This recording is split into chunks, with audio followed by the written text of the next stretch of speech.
ऐसे ही उन कन्याओं के लिए पढ़ाई की व्यवस्था हो, श्रमिकों के बच्चों की पढ़ाई की व्यवस्था का हो, उनके स्वास्थ्य के लिए स्वास्थ्य की व्यवस्था का हो, उच्च शिक्षा का, उच्चतर शिक्षा का हर एक स्तर पर सपोर्ट करने की व्यवस्था राज्य सरकार ने उन्हें उपलब्ध कराई। उन्हें सामाजिक सुरक्षा की व्यवस्था भी और स्वास्थ्य बीमा का कवर देने का भी कार्य प्रारंभ किया।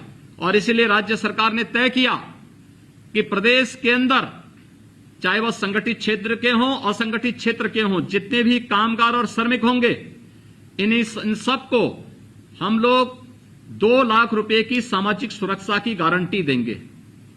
किसी भी श्रमिक के साथ कोई घटना दुर्घटना होती है, हम इन सब का रजिस्ट्रेशन करवाएंगे और रजिस्ट्रेशन करवाने के साथ अगर किसी के साथ दुर्भाग्य से कोई घटना दुर्घटना घटित होती है तो श्रमिक के परिवार को 2 लाख रुपए की हम राशि इस व्यवस्था के तहत उपलब्ध करवाने का कार्य करेंगे और यह प्रदेश के अंदर हम लोग लागू कर चुके हैं।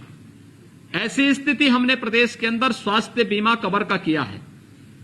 हर एक श्रमिक को, वह संगठित क्षेत्र का हो, असंगठित क्षेत्र का हो, वह सामान्य कामगार हो या फिर कहीं भी वह एक्सप्रेसवे पे काम कर रहा हो, गृह निर्माण के कार्य में लगा हुआ है या भी कहीं सरकारी में, निजी क्षेत्र में कहीं भी काम कर रहा है, हर एक को हमने कहा इनका रजिस्ट्रेशन करवाइए।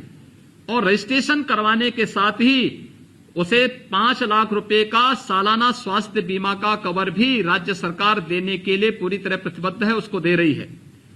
ऐसे ही राशन कार्ड की व्यवस्था, अब याद करिए 2017 के पहले क्या व्यवस्था थी? राशन कार्ड बनता नहीं था।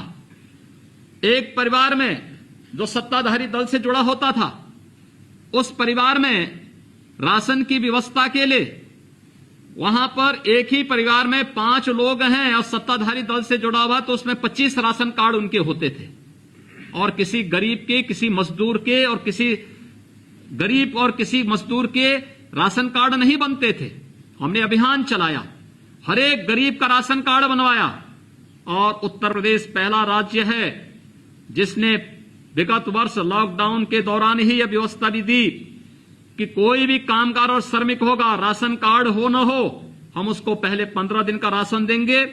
इन 15 दिनों में उसके लिए राशन कार्ड बनाएंगे और इन 15 दिनों के अंदर राशन कार्ड बनाने के साथ साथ उसको राशन उपलब्ध कराना शुरू कर देंगे और राशन को नेशनल पोर्टेबिलिटी के साथ जोड़ेंगे।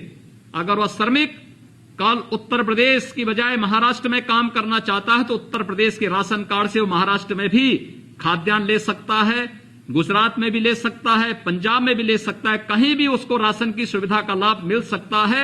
उत्तर प्रदेश देश के अंदर उन चुनिंदा राज्यों में है जिन्होंने ये व्यवस्था राज्य के अंदर लागू की।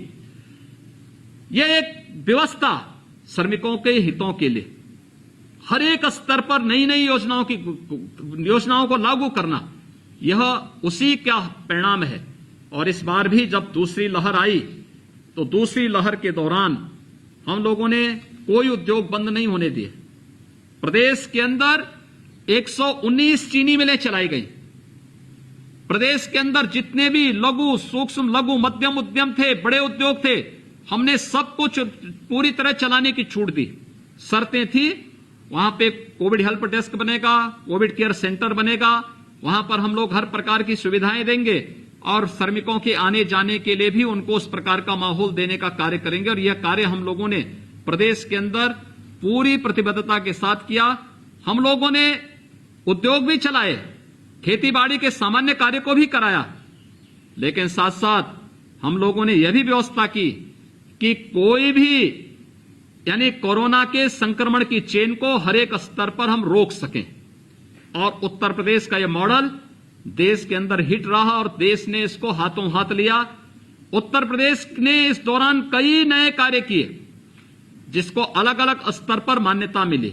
कहीं WHO से मिली, कहीं पर नीति आयोग ने उस उत्तर प्रदेश के कार्यों की सराहना की, कहीं पर तमाम अन्य अंतर्राष्ट्रीय संस्थाओं ने उत्तर प्रदेश के कार्यों को भी पूरी तरीके से वो किया। जो आशंकाएं थी कोरोना के दौरान कि उत्तर प्रदेश की हालत सबसे ज्यादा खराब होगी, उत्तर प्रदेश आज जितने पॉजिटिव केस कुल एक्टिव केस उत्तर प्रदेश के अंदर, सक्रिय केस उत्तर प्रदेश के अंदर आज के दिन पे कोरोना के हैं, देश के आधी आबादी के राज्यों में उतने प्रतिदिन आ रहे हैं।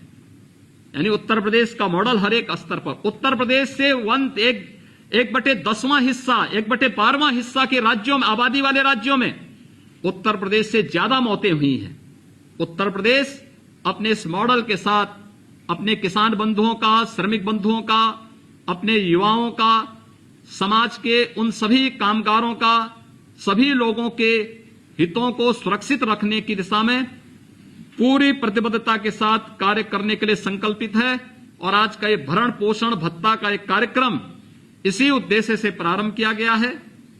इस अभियान के साथ जुड़ने के लिए जो हमारे विभागीय मंत्री के साथ साथ अन्य विभागों ने जो कार्य किया है, तो हम लोगों ने कामगार और श्रमिक आयोग गठित किया था। वित्त मंत्री, औद्योगिक विकास मंत्री, श्रम और सेवायोजन मंत्री, विभाग के पंचायती राज के मंत्री, ग्राम्य विकास के मंत्री, अन्य तमाम अन्य विभागों के मंत्रियों ने भी इसमें अपना योगदान किया, जनप्रतिनिधियों ने अपना योगदान किया। और आज इसका परिणाम है कि प्रत्येक जनपद में जनप्रतिनिधिगण भी इस कार्यक्रम के साथ सहभागी बनकर के इस योजना को सफलतापूर्वक आगे बढ़ाने का कार्य कर रहे हैं। मैं आज के इस अवसर पर एक बार फिर से जिन 23,20,000 से अधिक श्रमिक बंधुओं को ये भरण पोषण भत्ता का लाभ मिल रहा है, उन सबको इस अवसर पर बधाई देता हूं, अपनी शुभकामनाएं देता हूं। लेकिन साथ साथ आप सबसे मेरी अपील होगी कि कोरोना के संक्रमण को हम लोगों ने कमजोर जरूर किया है, लेकिन कोरोना अभी समाप्त नहीं हुआ है। कोरोना के संक्रमण की चेन को हर एक स्तर पर ब्रेक करने के लिए आवश्यक है कि अभी सतर्क और सावधानी हम जरूर रखें। मास्क, किसी भी कहीं भी जाना हो मास्क जरूर पहने, 2 गज की दूरी का पालन हम जरूर करें। किसी भी वस्तु को छूते हैं तो हाथ पानी से, साबुन से साफ करने या सैनिटाइजर से साफ करने की हम व्यवस्था जरूर करें। जो भी कोविड-19 से जुड़े हुए, कोरोना से जुड़े हुए प्रोटोकॉल हैं, उसके नियम बनाए गए हैं, उन नियमों का हम जरूर पालन करें। क्योंकि कोविड का संक्रमण कमजोर जरूर हुआ है लेकिन समाप्त नहीं हुआ है, और इसलिए किसी भी स्तर पर हम कोरोना को फिर से आने के लिए कोई भी अवसर न दें। ये हर एक की जिम्मेदारी बनती है। और खास तौर पर मुझे लगता है कि जनप्रतिनिधिगण, हमारे जो श्रमिक बंधुगण हैं, ये सभी लोग स्थानीय स्तर पर प्रशासन के साथ बैठ करके एक कार्य योजना तैयार करेंगे और इसको प्रभावी ढंग से आगे भी लागू करेंगे। मैं एक बार फिर से आप सभी के प्रति हृदय से अपनी बधाई देता हूं, शुभकामनाएं देता हूं और विश्वास व्यक्त करता हूं कि आपका जीवन कुशल रहे, मंगलमय रहे और ये इस योजना का लाभ आपको प्राप्त होगा। बहुत बहुत धन्यवाद। जय हिंद।